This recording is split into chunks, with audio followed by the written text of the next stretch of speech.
बिस्मिल्लाहिर्रहमानिर्रहीम, अस्सलाम वालेकुम। आज हम पढ़ेंगे dentin dysplasia. Dentin dysplasia is also known as rootless teeth, ठीक है, क्योंकि इसमें जो इफेक्टेड टीथ होंगे उसके जो रूट्स होंगे वो बिल्कुल शॉर्ट होंगे या बिल्कुल नहीं होंगे, ठीक है। तो dentin dysplasia is also known as rootless teeth, या इसका जो सेकंड नेम है वो रूटलेस टीथ है, ठीक है। ये जो कंडीशन है ये एक रेयर कंडीशन है, यानी ये बहुत ही कम हो रहा है, इसकी जो रेशो है वो बहुत ही कम है।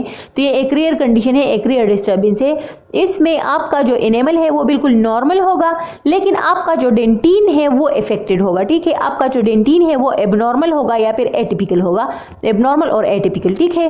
तो इसमें आपका जो एनेमल है वो बिल्कुल नॉर्मल होगा, लेकिन आपका डेंटिन जो है वो एटिपिकल या एबनॉर्मल होगा। और जो जैसा कि आपको पता है कि हमारे पल्प को डेंटिन ने सराउंड किया हुआ है, ठीक है। तो अगर हमारा डेंटिन जो है उसका साइज, उसका स्ट्रक्चर और उसका शेप डिस्टॉर्टेड होगा, ख़राब होगा, एबनॉर्मल होगा, तो उसकी वजह से आपके पल्प का जो शेप होगा, जो स्ट्रक्चर होगा, उसकी जो मॉर्फोलॉजी होगी वो भी इफेक्टेड होगी, ठीक है। आपके पल्प की जो मॉर्फोलॉजी है वो भी आपको एबनॉर्मल नज़र आएगी, ठीक है। तो डेंटिन डिस्प्लेजिया रूटलेस टीथ इसको कहा जाता है, ये एक रेयर कंडीशन है। इसमें आपका इनेमल नॉर्मल है, लेकिन आपका डेंटिन जो है वो एबनॉर्मल होगा, और एबनॉर्मल डेंटिन की वजह से आपके जो पल्प का जो शेप है, जो स्ट्रक्चर है, उसकी जो मॉर्फोलॉजी है वो डैमेज हुई होगी, वो एबनॉर्मल होगी, ठीक है। हिस्ट्री की तरफ आते हैं तो सबसे पहले इसको गोल्डश्मिट ने 1920 में डिस्क्राइब किया था, रिपोर्ट किया था। उसने किस तरह इसको रिपोर्ट किया था? उसने एक ही फैमिली के 7 चिल्ड्रन में एक कंडीशन ऑब्जर्व किया। उसने देखा कि एक ही फैमिली के 7 चिल्ड्रन के डिफरेंट टीथ या मल्टीपल टीथ बिना किसी रीजन के एक्सफोलिएट हो रहे थे, जड़ रहे थे, ठीक है। खुद बहुत एक्सफोलिएट हो रहे थे, निकल रहे थे, जड़ रहे थे, ठीक है। तो उसने जैसे ही इन 7 चिल्ड्रन के इन मल्टीपल एक्सफोलिएटेड टीथ को ऑब्जर्व किया तो उसने देखा कि ये जो टीथ है इसके रूट्स एब्सेंट है, इसके रूट्स नहीं है, ठीक है। एक ही फैमिली के 7 चिल्ड्रन के डिफरेंट टीथ एक्सफोलिएट हो रहे थे बिना किसी रीजन के। जब गोल्डश्मिट ने इन एक्सफोलिएटेड टीथ को ऑब्जर्व किया तो उसके रूट्स नहीं थे, ठीक है। एक्सफोलिएटेड मीन के जो जड़ रहे थे, जो निकले थे खुद बहुत। तो जब उनको ऑब्जर्व किया तो उसने देखा कि इसके रूट्स नहीं है, तो गोल्डश्मिट ने इस कंडीशन को रूटलेस टीथ का नाम दिया, ठीक है। 1920 में उसने इस कंडीशन को रूटलेस टीथ का नाम दिया, ठीक है। फिर ये जो 1939 में फिर रस्टन जो है, ये एक ऐसा साइंटिस्ट था, एक ऐसा बंदा था कि इसने इस कंडीशन को प्रिसाइजली या कॉन्साइजली डिस्क्राइब किया, और उसने कहा कि ये जो कंडीशन है ये असल में डेंटिन डिस्प्लेजिया है, ठीक है। इसमें आपका डेंटिन जो है ये असल में इफेक्टेड आपको नजर आएगा, ठीक है। तो इसने इस कंडीशन को प्रिसाइजली और कॉन्साइजली इसको नाम दिया, इसको एक खास क्लिनिकली एक्सेप्टेबल नाम दिया, and that name was dentin dysplasia, ठीक है। क्लासिफिकेशन की तरफ आते हैं तो इसको 2 बंदों ने क्लासिफाई किया है। एक इसने शील्ड और एसोसिएट ने इसको क्लासिफाई किया है, और सेकंड वन इसको विटकॉप ने क्लासिफाई किया है, ठीक है। शील्ड और एसोसिएट ने इसको 2 में क्लासिफाई किया है, टाइप 1 और टाइप 2 में। टाइप 1 जिसको डेंटिन डिस्प्लेजिया का नाम दिया गया, और टाइप 2 जिसको एनोमलस डिस्प्लेजिया ऑफ डेंटिन का नाम दिया, ठीक है। सेकेंडली, लेकिन ये जो क्लासिफिकेशन है ये वाइडली या वर्ल्ड वाइड ये एक्सेप्टेबल नहीं है। शील्ड और एसोसिएट्स का जो क्लासिफिकेशन है ये वर्ल्ड वाइड एक्सेप्टेबल नहीं है, ठीक है। क्लिनिकली जो चल रहा है, जो एक्सेप्टेबल है, वो विटकॉप की क्लासिफिकेशन है। विटकॉप ने इसको 2 में क्लासिफाई किया है, टाइप 1 और टाइप 2, ठीक है। टाइप 1 को रेडिकुलर डेंटिन डिस्प्लेजिया कहते हैं, टाइप 2 को कोरोनल डेंटिन डिस्प्लेजिया कहते हैं। रेडिकुलर मीन यानी रूट से रिलेटेड, ठीक है। कोरोनल मीन यानी क्राउन से रिलेटेड, ठीक है।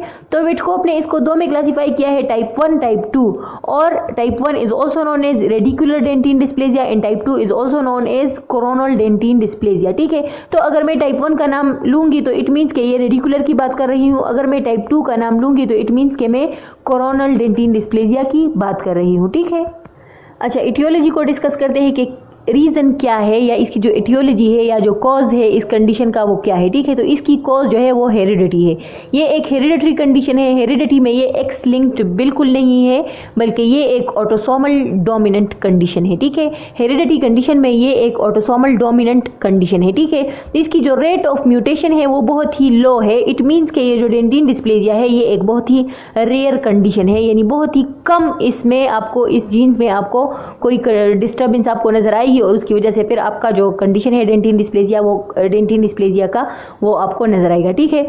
क्लिनिकल फीचर्स पे आते हैं तो क्लिनिकली टाइप 1 को अलग से स्टडी करते हैं, टाइप 2 को अलग स्टडी करते हैं। Type 1 which is also known as radicular type of dentin dysplasia. तो टाइप 1 जो है इससे आपको आपके जो प्राइमरी और जो परमानेंट डेंटिशन है या जो डिसिडवस और परमानेंट डेंटिशन है उससे ये बोथ आपको इफेक्टेड नजर आएंगे। यानी जो type 1 radicular type of dentin dysplasia है ये प्राइमरी डेंटिशन को भी इफेक्ट कर सकता है, इसके साथ साथ ये परमानेंट डेंटिशन को भी इफेक्ट कर सकता है। ठीक है, इसमें आपके टूथ का जो मॉर्फोलॉजी होगी वो बिल्कुल नॉर्मल होगी। ठीक है, आपके टूथ की जो एरप्शन है वो बिल्कुल नॉर्मल होगी, ये यानी ये अपने टाइम पे एरप्ट होगा, बिल्कुल सही तरीके से नॉर्मली एरप्ट होगा। ठीक है, कोई डिस्टर्बेंस इसमें नहीं होंगी। लेकिन आपके जो टीथ होंगे वो मोबाइल होंगे, उसमें मोबिलिटी होगी, वो शेकी होंगी। क्यों?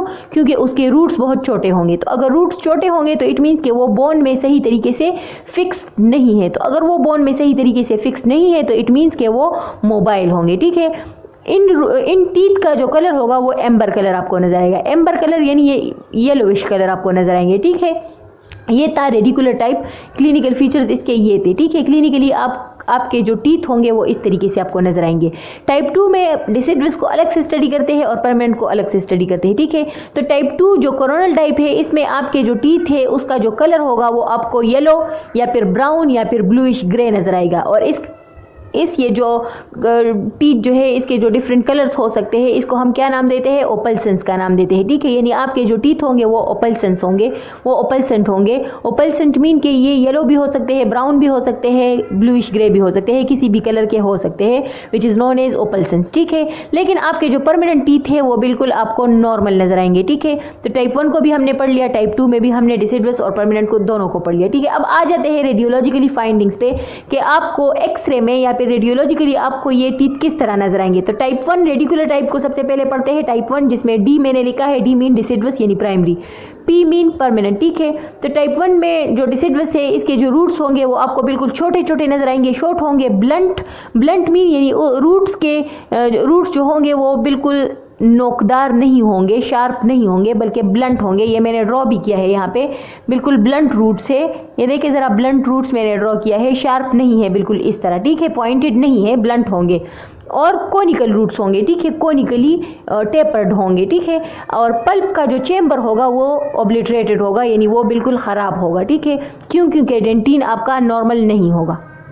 परमानेंट में आ जाते हैं तो टाइप 1 में रेडिकुलर टाइप जो है इसमें परमानेंट जो टीथ होंगे इसमें आपका जो पल्प होगा उसका शेप सी शेप होगा। ठीक है, मैंने ड्रॉ जो किया है सी शेप पल्प होगा, या क्रिसेंट शेप भी हम इसको कहते हैं। तो पल्प जो चेम्बर्स होंगे वो सी शेप होंगे परमानेंट में, और डिसिडवस में जो है रूट्स शॉर्ट, ब्लंट और कोनिकल होंगे, और पल्प चेम्बर जो है वो ऑब्लिटरेटेड होगा यानी ख़त्म हुआ होगा। ठीक है, बिल्कुल थिन या बहुत तोड़ा ही रह गया होगा। टाइप 2 की तरफ आते हैं। Type 2 is also known as coronal dentin dysplasia. Coronal dentin dysplasia में जो डिसिडवस टीथ है उसमें आपका जो पल्प चेम्बर है वो बिल्कुल तोड़ा सा रह गया होगा, बिल्कुल ऑब्लिटरेटेड होगा। क्योंकि उसमें आपका जो डेंटिन है वो एबनॉर्मल होगा। ठीक है, परमानेंट की तरफ आते हैं तो परमानेंट में आपका जो पल्प चेम्बर होगा वो लार्ज होगा। ठीक है, पल्प चेम्बर लार्ज होगा। ये जो मैंने ड्रॉ किया है टिस्टल ट्यूब, ठीक है, इस तरीके से आपको पल्प चेम्बर नजर आएगा। ठीक है, टिस्टल ट्यूब की तरह अपीयरेंस होगी किस चीज़ की? पल्प की। ठीक है, और इसमें आपको पल्प में स्टोन्स भी नजर आ सकते हैं। ठीक है, टाइप 1 में हमने स्टोन्स का जिक्र नहीं किया, टाइप 2 में आपको पल्प स्टोन्स नजर आ सकते हैं। किस में? परमानेंट डेंटिशन में। ठीक है, because of the abnormal dentin deposition आपको पल्प स्टोन्स नजर आ सकते हैं। हिस्टोलॉजिकली या जिसको हम माइक्रोस्कोपिकली भी कहते हैं, माइक्रोस्कोपिकली अगर हम देखें तो टाइप 1 को सबसे पहले देखते हैं कि ये हिस्टोलॉजिकली किस तरह होगा। टाइप 1 जो है हिस्टोलॉजिकली कोरोनल जो डेंटिन है वो आपको नॉर्मल नजर आएगा। क्यों नॉर्मल नजर आएगा? क्योंकि type 1 is radicular type, root से रिलेटेड है। ठीक है, तो इसमें आपका जो कोरोनल डेंटिन है वो बिल्कुल नॉर्मल होगा, लेकिन जो एपिकल डेंटिन है वो ट्यूब्यूलर होगा। ठीक है, ट्यूब्यूल्स उसमें होंगे बहुत ज्यादा। तो जो एपिकल डेंटिन है, रूट के जो एपिक्स होंगे वो आपको ट्यूब्यूलर डेंटिन आपको उसमें नजर आएगा। ठीक है, उसमें आपको ज़्यादा से ज़्यादा ट्यूब्यूलर डेंटिन नजर आएगा। ठीक है, और आपका जो पल्प चेम्बर है वो ऑब्लिटरेटेड होगा because of the calcified tubular dentin. आपको तो मैंने बता दिया कि जो रूट्स होंगे, जो एपिकल जो डेंटिन होगा वो ट्यूब्यूलर होगा, लेकिन रूट्स में आपका जो पल्प चेम्बर होगा वो ऑब्लिटरेटेड होगा, वो बिल्कुल थिन होगा, वो बिल्कुल ख़त्म हुआ होगा, ठीक है, वो बहुत कम होगा। क्यों पल्प क्यों कम होगा? क्योंकि वहाँ पर आपका जो पल्प होगा उसकी कैल्सिफिकेशन हुई होगी, किस चीज़ की वजह से? ट्यूब्यूलर डेंटिन की वजह से, ठीक है। आपका जो पल्प चेम्बर है वहाँ पर ट्यूब्यूलर डेंटिन जो है वो अकोमुलेट हुआ होगा, जिसकी वजह से आपका जो पल्प चेम्बर है वो बिल्कुल नैरो नजर आएगा, ठीक है। अच्छा, इसमें आपका जो डेंटिन है ये हिस्टोलॉजिकली आपको किस तरीके से नजर आएगा? लावा फ्लोइंग अराउंड बोल्डर्स, ठीक है। लावा फ्लोइंग अराउंड बोल्डर्स का मतलब ये है कि जिस तरह लावा छोटे छोटे चट्टानों के इर्द गिर्द फ्लो करता है, इस तरह बह रहा होता है, तो बिल्कुल इसी तरह हिस्टोलॉजिकली माइक्रोस्कोपिकली अगर हम देखें तो इस तरह छोटे छोटे ऑब्स्टिकल्स होंगे, इस तरह छोटे छोटे ऑब्स्टिकल्स होंगे और उसके इर्द गिर्द डेंटिन की फॉर्मेशन होगी, ठीक है। बिल्कुल इस तरह ये जो ब्लूइश मैंने लाइंस ड्रॉ किए हैं, तो इस तरह आपको डेंटिन की जो फॉर्मेशन है वो इस तरीके से होगी, यानी ऑब्स्टिकल्स, ठीक है, चट्टानों की तरह ऑब्स्टिकल्स और उसके इर्द गिर्द डेंटिन की फॉर्मेशन या डेंटिन की डिपोजिशन, ठीक है। तो माइक्रोस्कोप में अगर हम इसको देखें तो आपको नजर आएगा कि ये जो डेंटिन है ये बिल्कुल इस तरह आपको नजर आएगा जैसे लावा फ्लो कर रहा है ऑब्स्टिकल्स के इर्द गिर्द या बोल्डर्स या चट्टानों के इर्द गिर्द, ठीक है। तो डेंटिन का जो स्ट्रक्चर है ये आपको हिस्टोलॉजिकली इस तरीके से नजर आएगा। क्यों? क्योंकि नॉर्मल जो डेंटिन की फॉर्मेशन है वो ब्लॉक हो जाएगी। तो अगर डेंटिन की जो नॉर्मल पैटर्न है फॉर्मेशन की, जो डेंटिनोजेनेसिस है, उसका जो नॉर्मल पैटर्न आपने हिस्टोलॉजी में पढ़ा है वो आपको ब्लॉक नजर आएगा, वो सही तरीके से उसकी फॉर्मेशन नहीं होगी, उसकी जो फॉर्मेशन है वो एबनॉर्मल होगी। एबनॉर्मल फॉर्मेशन की वजह से आपका जो डेंटिन है वो आपको माइक्रोस्कोपिकली किस तरह नजर आएगा? इस तरह जैसे लावा फ्लो कर रहा है अराउंड बोल्डर्स, ठीक है। अच्छा, नॉर्मल डेंटिन की जो फॉर्मेशन है वो ब्लॉक हुई होगी। नॉर्मल डेंटिन, न्यू डेंटिन जब फॉर्म होगा तो वो अराउंड ऑब्स्टिकल्स बनेगा, छोटे छोटे ऑब्स्टिकल्स होंगे और उसके इर्द गिर्द न्यू डेंटिन की फॉर्मेशन होगी। तो ये आपको माइक्रोस्कोपिकली इस तरीके से नजर आएगा जैसे कोई लावा फ्लो कर रहा है अराउंड ऑब्स्टिकल्स, ठीक है, अराउंड बोल्डर्स, ठीक है। अच्छा, टाइप 1 में आपको डेंटिन हिस्टोलॉजिकली बिल्कुल नॉर्मल नजर आएगा, ये टाइप 1 में हमने अभी डिस्कस किया है। तो इसमें आपका जो डेंटिन है वो बिल्कुल नॉर्मल होगा लेकिन डिसओरिएंटेड होगा, ठीक है। उसका जो पैटर्न होगा वो सही तरीके से वेल ऑर्गेनाइज नहीं होगा। जिस तरह नॉर्मल डेंटिन जो है, जिस तरह उसकी डिपोजिशन होती है लेयर्स के फॉर्म में, तो ये आपको इस तरीके से नजर नहीं आएगा, ये आपको लावा फ्लोइंग अराउंड बोल्डर्स नजर आएगा, ठीक है, जैसे लावा फ्लो कर रहा है, फ्लोइंग डेंटिन आपको नजर आएगा, ठीक है। अच्छा, टाइप 2 जिसको हम कोरोनल टाइप भी कहते हैं, ये आपको किस तरह नजर आएगा हिस्टोलॉजिकली? तो हिस्टोलॉजिकली इसमें आपको कोई भी ट्यूब्यूल्स नजर नहीं आएंगे, ये एट्यूब्यूलर डेंटिन की अकोमुलेशन होगी इसमें, और इसमें आपको पल्प के अंदर स्टोन्स नजर आएंगे, ठीक है। एमोर्फस यानी आपका जो डेंटिन होगा उसका कोई खास शेप नहीं होगा।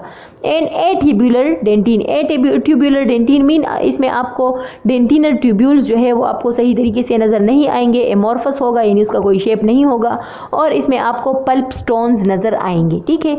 ये हमने पढ़ा डेंटिन डिस्प्लेजिया। नेक्स्ट लेक्चर में हम डेवलपमेंटल टूथ के जो डेवलपमेंटल डिसऑर्डर्स है वो खत्म करेंगे इंशाल्लाह।